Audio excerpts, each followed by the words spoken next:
Well, hey there, you're on the internet, I have some free time, and welcome to the Triple N Network, where all you newbie noob nerds can find all the news you'll need. Let's look at an ink today, shall we? Now, today's ink, I debated whether or not I should show you at all, because what happened was I did not get, even remotely, what was advertised. So, today's ink is by Noodlers. It's one of their more recent inks. It's General of the Armies. And what it is, it's supposed to go on sort of like this in weird, intense green, and then over time turn into a very dark blue with sort of like hints of green in it. The thing is, mine never really changed colors. I mean, you can see there, maybe it got a little bluer than it was there. But yeah, I did these tests, I think in December, like late December, after I came back from my last trip. And so it is now towards the end of March. It's the last week of March. So in the 3 months that this has had time to, yeah, it's not good. I decided to do it anyway because I wanted to show that sometimes samples really don't go the way you want them to. And I don't know, maybe be careful. And maybe if you get a weird sample, they might end up like this. Yeah, so here we go. No, I'm not doing Mario. Anyways, the two pens I used were these. This is an JinHao X750, and my X450s tend to be pretty broad and pretty wet. My 750s tend to be pretty moderate. They're not wet, they're not dry, and they're a pretty standard European medium. So there's that. And I chose to sort of keep things on the easier side because this is advertised to be a semi-permanent or waterproof ink, and I thought it might be a bit aggressive, so I thought I'd stop at sort of standard European medium. And then this is a Platinum Preppy in extra fine, or sorry, fine, so it's an 03. But these are manufactured in Japan, so it's a Japanese fine, and Preppies are known for being fairly dry, so I thought this would be really, really moderate. Yep. As you can probably tell from this swatch, this is not dark blue. And this has actually been on, it's been on this card since September. Maybe October, and it has not, I mean, through here it got a little blue, but mostly it's just green, so that was confusing. So I couldn't really figure out what ink I should show to compare, but yeah, here's Parker Quink green, but actually the camera's making it just straight green. It's actually more of a dark aqua. Here's Parker Quink Blue Black, which is sort of the inverse. This is supposed to be, you know, like here it's mostly green with little bits of hints of blue. Here this is blue with weird little hints of green. And also Waterman's Mysterious Blue, which is Waterman's Blue Black, and again, kind of similar there. So yeah, since this ink is advertised as waterproof or semi-eternal or whatever, I can't remember exactly what it's touted as, but anyways, I wanted to see what it could hold up against. So here it is against water, and as you can probably tell, all that greenish bit is gone, and it just turned blue. And why is my camera freaking out? But yeah, so it's just blue, and then it did not get rid of the blue. 1/3 bleach solution kind of started to break both parts of it up, but didn't really move it much, which was weird. Ammonia pen flush kind of did much the same. Hydrogen peroxide again got rid of the green, but the blue is still there. And actually, this was a sort of a pain in the butt to clean out of the Preppy, but that's because you can't remove the feed from the section, so yeah, that was a pain in the butt. But anyways, so this has some pretty fascinating chromatography, and I think I'll just take this one. So this is how you're supposed to do it. You put the line of ink and then instantly dunk it in the water, and you can see there's this halo of blue around where the initial drop was, and then it's sort of resisting going up, and then it's kind of green, and then you get this bright yellow up at the top. That's not my camera messing with you. That is highlighter yellow. And actually, that glows under black light, but because of the terrible time I've had trying to show it on camera, I'm going to stop trying. But yeah, that glows under black light. And here's where I let it dry, which is absolutely not how you're supposed to do this. But as you can see, that's very solid and very blue. And then there's like nothing, nothing, nothing. And then there's just a ton of this highlighter yellow up at the top. So that's interesting. Alright, paper test. Top down in density, Clairefontaine, 90 grams per square meter. yeah, as you can see, mine did not really change colors. And in fact, the only thing that even remotely started to change colors was the Preppy. And even that, it's maybe got to like a teal. It never fully went blue, and it never got dark. And as you might be able to tell, there's woolliness here, and there's feathering. And the thing is, I wrote this bit up until there, and then waited and waited and waited and waited for it to change, and I waited 2 hours. And it didn't change, and I didn't know what was going on. And what's interesting is you look at these smears, and what smears is blue. So I don't know what's happening there. But anyways, the Preppy took 5 seconds to dry. That medium, European medium X750 took 11, which for a semi-permanent ink and you get woolliness, you know something's up. And something was indeed up. Now, admittedly, a lot of that is the X750, but you get a little bit of it in the Preppy as well. Starting to come through, and what's creepy is what's coming through is highlighter yellow. So the stuff that's coming out the back is the highlighter yellow stuff. So, yeah, so, I mean, you get this weird, it's not changing colors. It seems like this yellow is just like resting on top. It's very bizarre. It's getting woolly. It's actually kind of feathering. You're getting your bleed. And this is Clairefontaine. This is 90 grams per square meter. And this is a very, you know, like generally quite dry Japanese fine. I don't know what's going on here. Now I did the water test, and here it turned blue. The yellow washed away. In fact, here you can see these like halos of highlighter yellow around the dots. So it's very clear, very there, but it's blue, and it's not even the dark blue I was promised. So I don't know what's going on. Next up is Fabriano, which is 85 grams per square meter, and has quickly become my preferred ink, or sorry, preferred paper. And it tends to be able to handle inks that even Clairefontaine and Rhodia can't. And this is an example of that, because here we don't get any of the feathering. We don't get any of the bleed or near bleed. It's much more well behaved on here. It can handle it. But again, that Preppy took 9 seconds to dry, but that European medium took 20, which is more along the lines of what I was expecting. Now I'm going to show you the scrubby, because this is really interesting.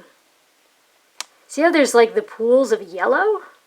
It almost looks like, have you ever seen like pollen sitting on top of a puddle? Kind of looks like that. And again, it's just green, and the only thing that even remotely starts to become blue is that Preppy, and even still it maybe gets to teal, and it's not dark. I don't know what's going on.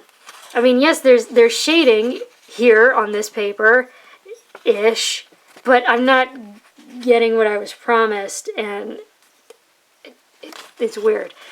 Anyways, water test. It's very clear, very there, and it's blue, but it's not really the dark blue I was promised. It didn't dye the page, and you still get those weird, like, highlighter yellow halos of fire around the dots, but, yeah, so... Anyways, next up is Rhodia, 80 grams per square meter, where, again, we're back to the poor behavior. I mean, here we're getting, like, the woolliness again, and some of the feathering, and... we lost shading once again. That Preppy took 7 seconds. The X750 took 15. Again, the smear is kind of blue, but nothing else really is. Ugh, it's infuriating. And then you can't really tell because of the lines from the quadrilateral paper. But again, we're getting some stuff like from the X750 that like wants to come through. Like if this were just blank paper, you could see that. It would be distracting. And again, I mean, look, that's still super, super green. Didn't want to change. And again, the water test turned it blue, but not dark blue. And I don't know what's going on. You get the halos of fire and highlighter. It's weird. Yeah. Anyways, next up is Tomoe River paper, which is known for drawing out shading and sheen and dry times. And yeah.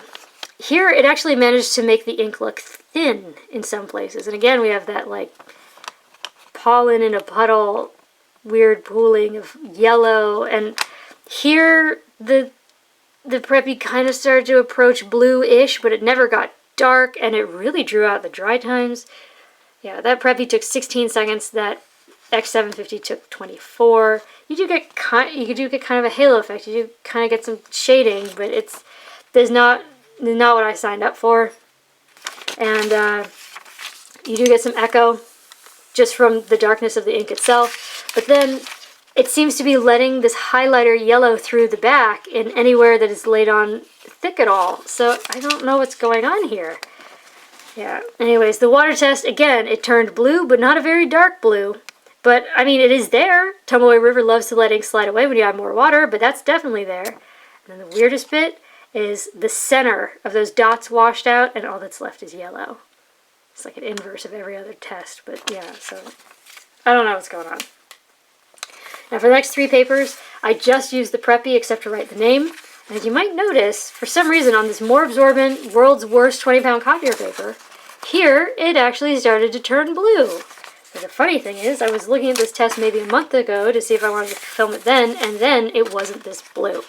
So I don't know what's going on. And even here, it's not very dark. It's still kind of a teal. You don't really get shading. It took 2 seconds to dry.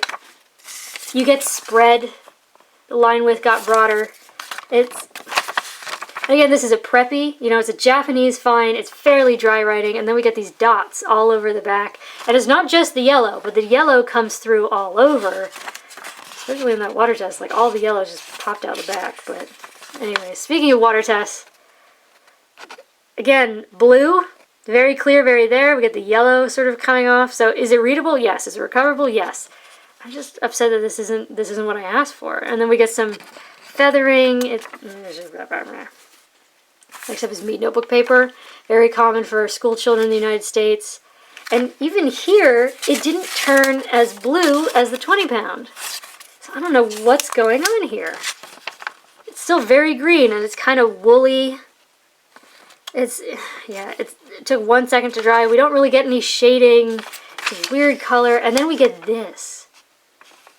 Generally, this paper tends to outperform the world's worst 20-pound copier paper. Here, I think we can safely say that it didn't. Like, as unpleasant as this is definitely worse, which is weird, right? Usually this behaves a bit better.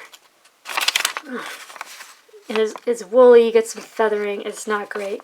But this paper does tend to freak out when you add water. Here, I mean, the texture is good, but, I mean, it's very clear, very there. The yellow washed away, but that blue didn't blink. However, it never turned the dark blue I was promised.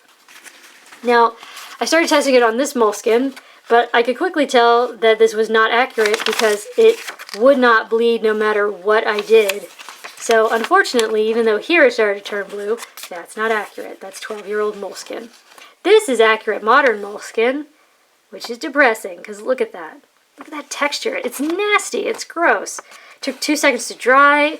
It never darkened. It never turned blue. It just stayed this weird green. And I don't know where it is. Somewhere around here. I said it reminds me, the green, especially in the vial, it reminds me of the ooze from Teenage Mutant Ninja Turtles. It's this really weird, semi-opaque green. It's bizarre. Anyways, I hate Moleskine because it hates ink. And we get this crazy feathering. We get this gross texture. We get feathers. We get a lot of bleed. And I think in a few places it actually rendered onto the page below. I don't know why I didn't circle them like I normally do. But yeah, I hate this paper. Anyways, again, water test, the yellow washed away, but here the yellow dyed the page, which we haven't really seen before. And here it's like the texture there just got intensified after the water test. I don't know what's going on. But yeah, so that was definitely weird. Yeah, so there you go for your consideration. Noodler's General of the Armies. This is one of those examples that I tend to point people towards when they're like, oh, my wasn't like that, or like, your test is completely inaccurate, or blah, blah, blah. Like, well, people, I am working from samples, and the sample is all that I have. And actually, I've had, my bottle of Black Swan and Australian Roses is absolutely nothing like the 3 samples I got before I decided to buy a bottle. And it looks nothing like the swatches on websites, and that's a bottle. I bought a bottle. My bottle is not like other people's. Sometimes something weird happens. And I mean, I got this vial from Anderson Pens, but most of my vials from Anderson Pens have been fantastic. There's like nothing wrong with them. But from anywhere, you're going to get a bum vial, you know, and here the results were very bizarre. So I just wanted to share them with you regardless, because it was frustrating but fascinating. Anyways, There you go for your consideration from the Triple N Network. If you liked the video, please give it a thumbs up. If you'd like to see more, please subscribe to the channel. And thanks for watching. Bye.